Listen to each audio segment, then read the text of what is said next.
សួស្តីអ្នកនរគ្នាបាទថ្ងៃនេះគឺខ្ញុំបង្ហាញអ្នកនរគ្នាពីរបៀបបាទបង្កើតនៅវីដេអូ AI ដែលកំពុងតែទុកខ្លាំងបាទ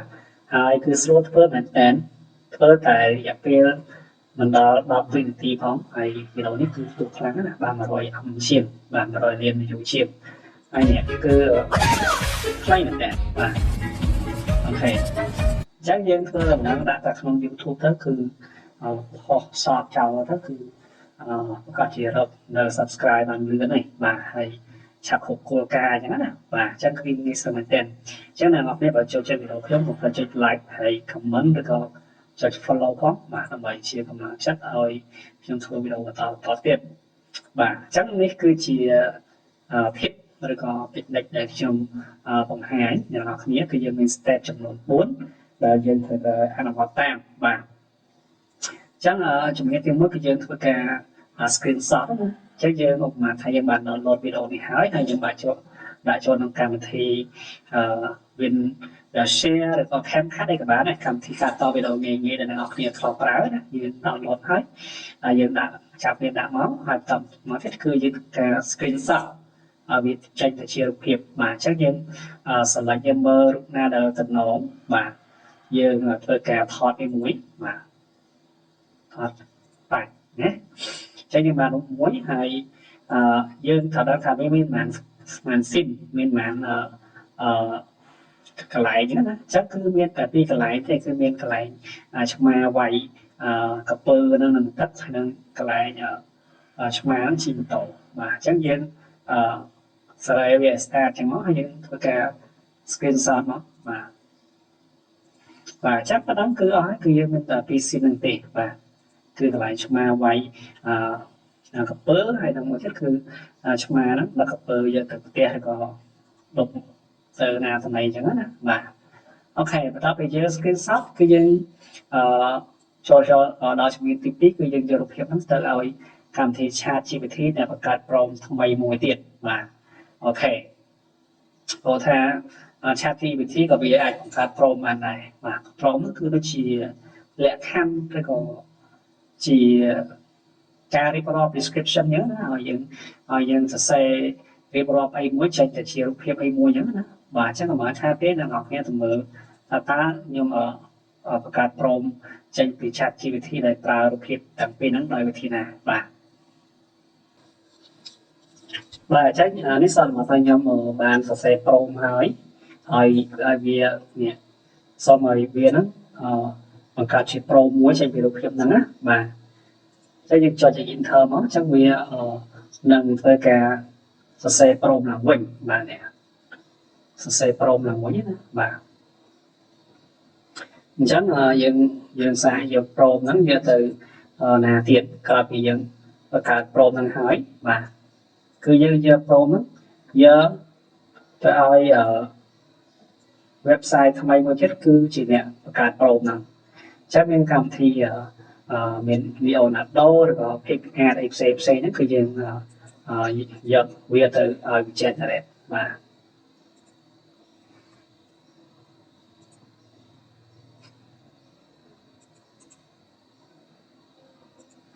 អានេះគឺកម្មវិធីមួយដែរកម្មវិធី Pic AI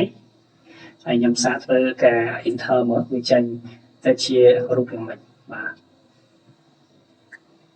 ខ្ញុំប្រើសាររបស់ free ណាបាទអត់មានបង់លុយទេហើយបើត្រូវបង់លុយអីគឺយើងអត់មានលុយបង់ទេ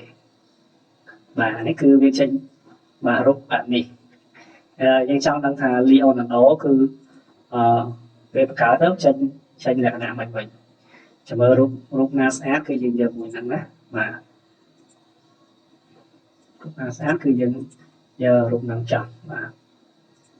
ហើយយើងដាក់តេស្តមើលអញ្ចឹងណាបាទអូខេអញ្ចឹងអ្នកនរគ្នាកន្លែងហ្នឹងក៏មិនចាំបាច់សេរីច្រើនដែរគឺយើងថាកន្លែងហ្នឹងមកបាទហើយ generate មកខ្ញុំភ្លេចកែវាឡើងមកដល់ឡើង4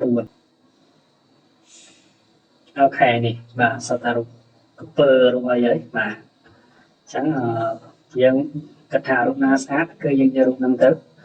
ឡូវយើងយករូបនេះចុះបាទវាស្អាតគួរសមដែរបាទដល់លុយមួយទុកបាទ ហើយយើងទៅឲ្យ chat GPT ទៅបង្កើត prompt របស់ sim មួយទៀតបាទនេះ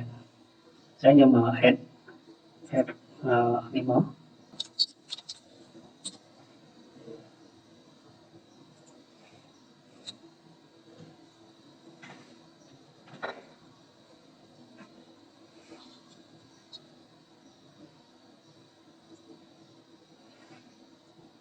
អូខេឥឡូវខ្ញុំបាន upload ហើយខ្ញុំនិយាយថា please generate prompt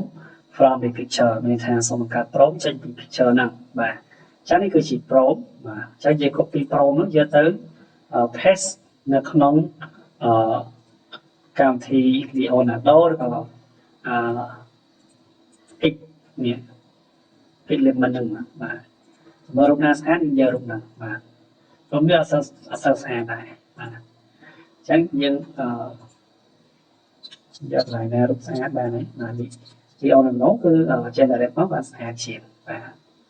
ហើយយើងយកពីរទេបាទយកឲ្យវាគិតលុយបាទបង្កើតចង់កើតទៀតហើយវាចង់ឲ្យយើងកើត4បាទអញ្ចឹងយើងដាក់តាមហ្នឹងទៅបាទយើងមើលនេះរកនេះដូចជាមិនកពើទេចេញចកចេញគួយណានេះនោះបាទអញ្ចឹងយើងចាំមើល Leonardo វាមិនដែរបាទឥឡូវយើងបាននេះបានកពើបានអីបាញ់ហ្នឹងបាទយើងមើលថាឆ្មាហ្នឹងមិញរូបដូចគ្នាអូខេរូបប៉ុណ្ណឹងគឺយើងអាចទទួលយកបានហើយគឺវាស្តៀងគ្នាបាទអញ្ចឹងយើងយ៉ាងនេះមួយមកបាទឬក៏យ៉ាងនេះក៏បានបាទអូខេអញ្ចឹងយើងបាន2 sim ហ្នឹងហើយបាទក្រោយពីបាន2 sim ហ្នឹងគឺយើងយកទៅឲ្យកម្មវិធី Hilux បាទនេះយើងបានរូបភាពថ្មីយើងយករូបហ្នឹងយកទៅឲ្យ Hilux ជាអ្នកធ្វើណាអ្នកធ្វើបាទធ្វើចេញជាវីដេអូបាទ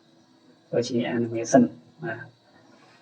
ហើយយើងយក create វីដេអូមកបាទហើយយើង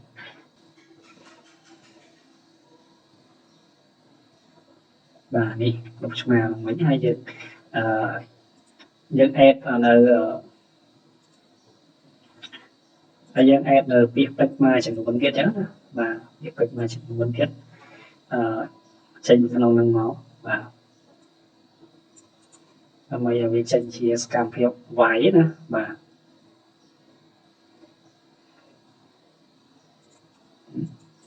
យើងផេះថែមបាទបាទយើងសេថែមយើងសេថែមឲ្យឆ្មាវាយខ្លាចឆ្មាដាក់វាយចឹងយើងសេថែមយើងទៅបាទតាមទៅគឺយើងចុចវាដើមណាបាទចឹងអាហ្នឹងគឺយើងត្រូវចេះអង់គ្លេសខ្លះដែរយើងមិនអត់ចេះទេហើយបើយើងអត់ចេះទេគឺយើងអាចប្រើ Google Translate អីចឹងទៅបាទចឹងអានេះគឺខ្ញុំប្រើរបស់ free ចាំវាយូរតិចបាទស៊ីពេលដល់19នាទីបាទក្នុងរូបភាពអញ្ចឹងកុំឲ្យយើងខាតពេលយូរយើងអាចទៅ generate ជាមួយនឹង Hilux ដែរតែនៅក្នុង Gmail ផ្សេងហ្នឹងណាកុំឲ្យស៊ីពេលយូរអញ្ចឹងខ្ញុំទៅបើក Hilux នៅក្នុង Gmail ផ្សេងទៀតណាហើយទាំងអស់គ្នាមកឥឡូវគឺវីដេអូយើងគឺ generate រួចហើយអញ្ចឹងកន្លែងនេះគឺឆ្មាវាអត់សូវបានធ្វើល្អទេបាទដោយសារតែបញ្ហាបច្ចេកទេសយើងសេប្រូមនេះវាអត់ត្រូវអញ្ចឹងណាបាទអញ្ចឹងហ្នឹងយើងសិក្សាវិញ្ញាការសេប្រូមនឹងដែរសេត្រូវមកគឺវានឹងដើរឲ្យបានត្រឹមត្រូវហើយឥឡូវខ្ញុំពងតេស្តមួយទៀតនេះបាទពងតេស្តដូរ caption នេះមួយចំនួនអញ្ចឹងណាបាទអញ្ចឹងសន្មតថាឥឡូវយើងវាដើរត្រូវហើយយើងមកធ្វើការ download វាមកបាទចុច download មកបាទសញ្ញា download ខ្លាំងណាបាទនេះក៏ដូចគ្នាយើងចុច download មកបាទក្រោយ download ហើយយើងទៅនេះមកបាទចូលទៅកម្មវិធីកាត់តវីដេអូណាមួយដែលយើងប្រើស្ទាត់ចឹងណាបាទអញ្ចឹងយើងបានហើយបានរូបភាពបាទបានទាំង đó cứ dân bàn mà chẳng dân thơ ca cà phê mà chẳng muốn là sao tại dân ta là một phí chẳng như thầy cà như chính mọi gì hơn nhờ water mát mà cà phê là này hết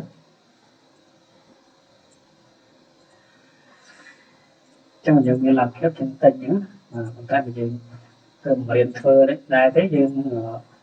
toàn tình nhá nhưng phơ có phí nhưng cắt trên thế mà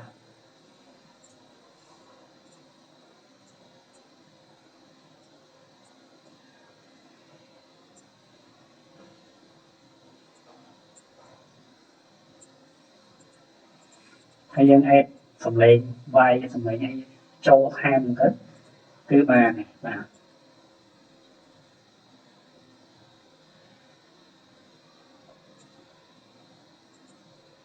cái cặp kia